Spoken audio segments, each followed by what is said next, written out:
we get started. You can go and get exclusive Penny Dreadful merchandise at the Entertainment Earth booth 2343. Looking through that giant Bible that you've been dragging around all day, or use the internet, you know how to use it. And there is a deluxe tarot card set in a wooden box inspired by those used by Vanessa on the show. There are Vanessa Ives and Ethan Chandler action figures. Feel free to make them have sex. Also, you know you're going to do that. Why beat around the bush? Also available to purchase at Time Booth 5537 is the Penny Dreadful collection of classic horror novels, including deluxe hardcover editions of Mary Shelley's Frankenstein, Bram Stoker's Dracula, and Oscar Wilde's The Picture of Dorian Gray, which contain original black and white illustrations by Martin Steff, Louis de Martigny, and Ian Bass. Yes, I could have French. And I want you guys to make sure you stick around to the end of the panel because the winners of the tickets for the exclusive invitation-only Showtime Penny Dreadful Party will be announced at the end of the panel. Hold on to your parties. Okay, before we bring out the cast, we have a really beautiful little recap of the first season of Penny Dreadful. Let's take a look.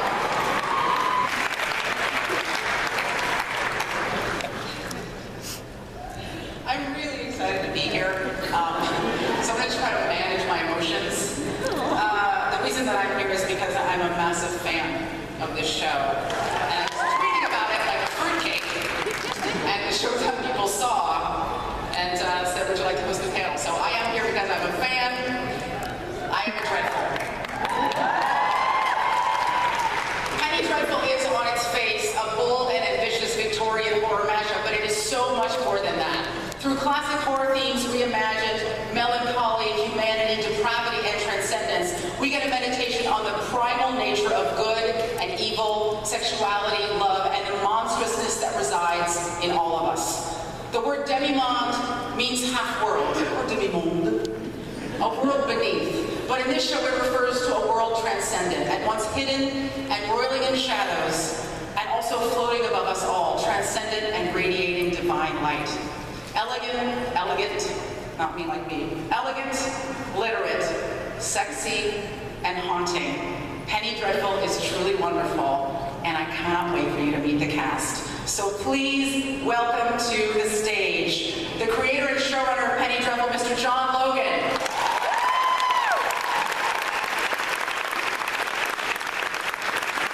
Dorian Gray, Mr. Reed Carney.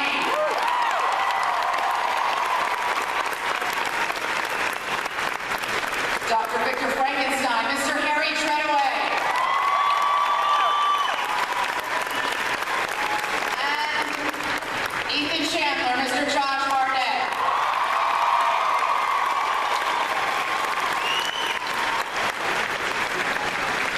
Okay, so many feels, so many feels. I think what I want to do is start with the finale reveal. Because I feel, for me as a fan, there was a holy shit moment at the end of the show. There were like 8 holy shit moments, but the one that rose above all of them was when we saw that Ethan Chandler had an actual beast living inside of him. So first of all, I imagine that, John, you always knew that the finale was going to resolve in the way that it did, because I watched it the second time and then there were a million clues. But was that path really clear to you from the beginning, or tell us about yourself? Yes. Well, first I want to say apologies that Abe and Tim couldn't be here, but they're actually working when we're all unemployed, so we're just here. I spent 10 years of my life thinking about this show, and it's my first television show. And I tried to take it seriously because every time I've been at Comic-Con, I've been sitting out there and walking the halls and buying the merchandise. So it's kind of very emotional to be sitting on this side. And I have such respect for you and for what we believe in. Because to me, horror is not about death. Horror is about exaltation and about transference and transformation. And so I thought about these characters for a long time, particularly the fictional ones. Because with Dorian Gray, with Dr. Frankenstein and the Creature, certainly characters from Dracula, I had great writers that inspired me to sort of take their stories and evolve them. Ethan, Vanessa, Sir Malcolm, Brona were my creations and had to fit into what I thought this show was about. And what I think this show is about is the monster in all of us. The thing we must embrace, the thing that frightens us, the thing that makes us finally who we are. So when I started thinking about Ethan Chandler, or Isaac This World American, I went to something very important to me, which is hiking and being out in the West. I'm native California, actually native San Diegan. And I would see coyotes, and occasionally I would see mountain lions. And I thought, all right, well, there you have it. He's a werewolf. And so as I began to sort of build Ethan's character, that became central to everything that I created. And I remember my first meeting with Josh, you will recall. I sort of led with that. I don't think it's the kind of thing you can like lead, like sort of subtly, but I said, okay, I'm glad you write the script, you're a werewolf.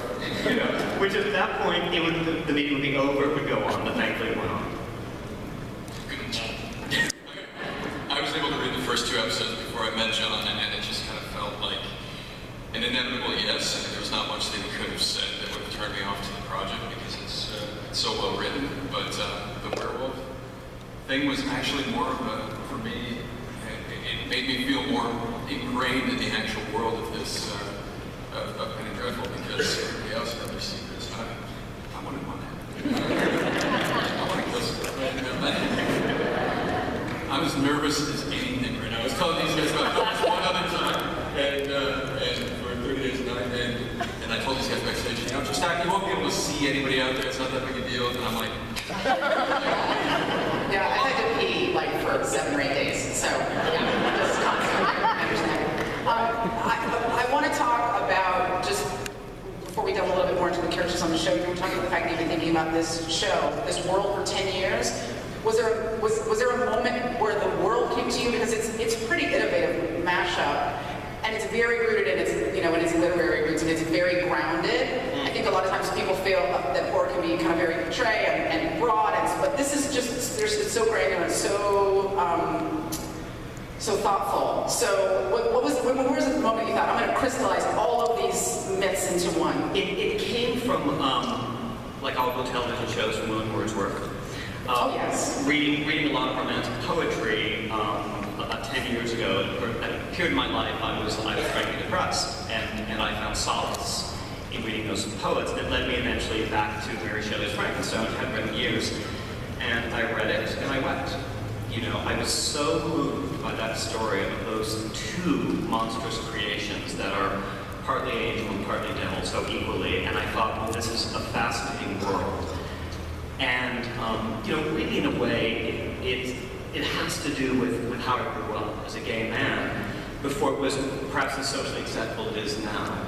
And I knew what it was to feel alienated from my family and my community, and I realized the very thing that made me different also made me who I am. And I decided to write about that. And that's where Penny Dreadful came from. And originally I thought, well, maybe I'll just do Frankenstein. But I decided I wanted a fictional character. I wanted to, so I created Vanessa Ives. I wanted a female protagonist who lives in that world at a time when women were literally and figuratively corseted. And I thought that was interesting for characters who are grappling with demons that want to get out. There's a danger to it. So I spent years, literally years, thinking about it. And the real inspiration for sort of bringing these characters together was the second-generation Universal horror films, which I'm so happy I'm with an audience who knows what that means.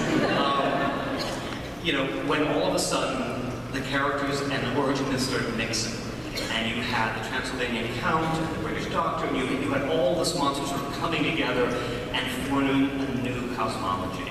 And that's what I said rather ambitiously, that's what I want to do. And that's where it came from. So it was Abbott and Costello that really got I want to talk. I want to talk about everything, you guys. Okay, so there's something very specific about your character, Josh. We discover at the end that he is capable of incredible violence. We know now by the end of the show what he's been doing all these nights in London when he's not working with the other characters. But when he's human, he's incredibly compassionate. He's probably the kindest and most emotionally connected character on the show. I'm sure John's probably told you why that is. I don't know if that's something that came from just from the script or something that you felt like you needed to apply. And he's incredibly sweet, and he just fucks people up in the nighttime. Do you think that's his human nature? Do you think that's because he's trying to counteract what he's doing when he's a wolf? Me personally? You personally, I want your... John probably answers this better than me. He's seen, the next season. I personally think that when you're going to construct a character that has monstrousness that will eventually come out, it's good to get the audience interested in what he's like inside first. Maybe even kind of in a jerky way, make them love somebody who they're then going to hate eventually. But really for Ethan, it just seemed natural because he had in the scripts a lot of passion for Vanessa's situation, a lot of passion for Brona's situation, particular empathy for women in this world. And I think maybe, especially in the scene with Fenton, it kind of shows that Ethan may have been hurt in some way, specifically earlier on in his life. And when you hurt in a very specific way when you're younger, you have a kind of visceral reaction to violence. And maybe this curse is a direct reaction in a way to what he's most afraid of within himself. I'm not sure exactly. We don't know. Yeah, John, was Ethan bitten, or is he one in a long line of werewolves? To be decided. Well, let's talk I have an elaborate backstory for Ethan, and I just, like all the characters, one of the great joys for all of us was episode 5. We went into Vanessa's background, and that was, right. And they would just say, all hail Ava Green. Perhaps the most fearless actor I've ever worked with. And we took such joy in that I'm delighted to say, in next season we do something similar. And I hope, and I'm very excited about, and I hope to continue to do that for all the characters, because I personally find their backstories, how they became who they are, to be as riveting as what they're doing in the sort of contemporary story. We had a few conversations about backstory, didn't we? We did indeed. Sure, you can share it if you want to. Okay, so part of what's fun about being an actor is constructing a backstory for a character. When you're doing a play or you're doing a movie, you just have the text, you just have what's there, and you have to kind of argue with the director about what happened before and what's going to happen in the future, and that's how you create how the character interacts, and not just in his words, but the way that he interacts with those words. And in TV, it's so much more organic because you don't know where the character is going to go eventually. It's kind of like living a real life. You don't know where you're going to be a week from now. You don't know what sort of events are going to shape your future. So John and I we had a lot of discussions about backstory, and eventually it was just like, get on with it and just make some choices. The other thing I think that's shot through the show, obviously, is the theme of love. People searching for love, people trying to bring love back that they lost, whether it's familial, whether it's sexual. Dr. Frankenstein is really caught, I think, between the kind of this paralysis he's stuck in, losing everybody he loved at a very young age, and then trying to defy death. But I want to just talk about that last moment with the creature at the end and what that scene was like to play, because I feel that Frankenstein's been very monstrous almost throughout the series, and then had these incredible moments where he has a lot of feelings. I mean, he's in touch with his sort of emotional side as well. He's got this sort of incredible literary and intellectual interest as well. So I think he's a real mixture of this sort of obsessional, sort of obsessed medical kind of doctor and this sort of poetical young man. The scene with Rory was great. I mean, if you've got a day when Rory can spin some verse for a while, it was pretty good. And it was great to sort of play with that change, because it's been such a build-up tension between them throughout the series. So to have that moment, to have the gun behind his head, pull the trigger was good. That was extraordinary. The dynamic with you has been really wonderful too, because they each is calling the other a beast and a creature and a demon constantly. I mean, that theme of the monstrousness even when Fenn looks at everybody and goes, so many monsters, and he's talking about all the humans. I mean, that theme is so elegant. Let's talk about another holy shit moment. Ethan and Dorian.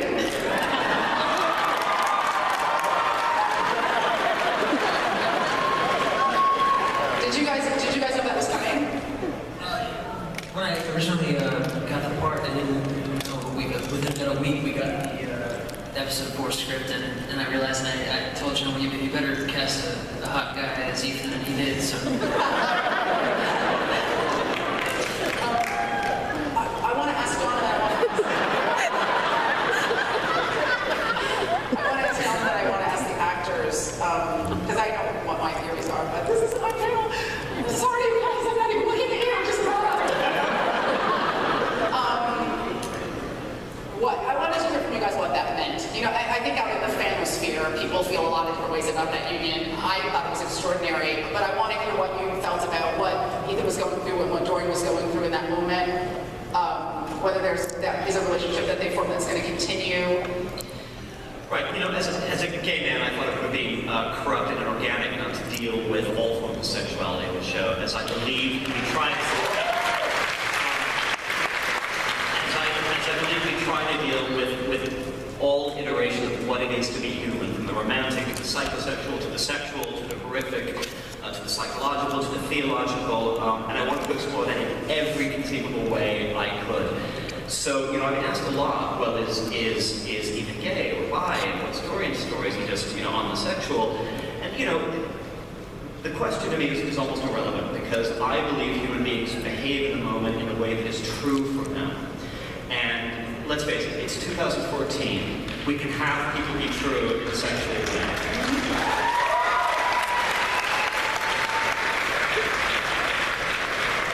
Yeah, you guys are just co-signing? I guess the second question is, what does that mean? I mean, Ethan runs home to Rona, so he's got other things to focus on, but I just wonder about the connection between these two characters, and if it's going to continue. Well, you know, one of the great, as I tell guys all the time, is never having done a TV show before, I had to learn a lot, and my learning curve was steep. And my boss, David Evans, gave me the best advice, which is all television is about family, and that to me meant the bridge to the Enterprise, because that's my world. To David and the Brady Bunch, and that's his world, that's fine.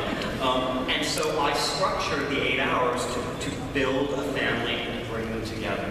So I feel the first season was in a way an overture, where we were all the pieces on the board now. And the great joy, I can tell you, of writing the second season is now playing with the characters, introducing, building relationships. Ethan and Vanessa, Dr. Frankenstein and the creature, and sort of mixing them in different patterns. So all the relationships go on and evolve, I hope, in ways that are exciting and surprising. Tell the people I think were furious as you, John, why you killed Van Helsing. People, why you killed Van Helsing. People are just about that. I thought it was genius. We don't need him, but you tell them why you did it. Van Helsing. Well, I did that as a provocation, fan to fan, to say in a way, yes, I cherish the sacred texts, but we are not creating or recreating the sacred texts. One of the joys, I think, for people who know the novels and know the movie, that grew up on Universal and hammering every iteration, is where we ally comfortably with mythology and we break it completely. So to introduce one of the major characters from Dracula and then dispense with him as suits our story, to me was a joyous act to do, because I think to the audience it says, we are liberated. You know, we respect what we have, we are liberated, come with us. Cool.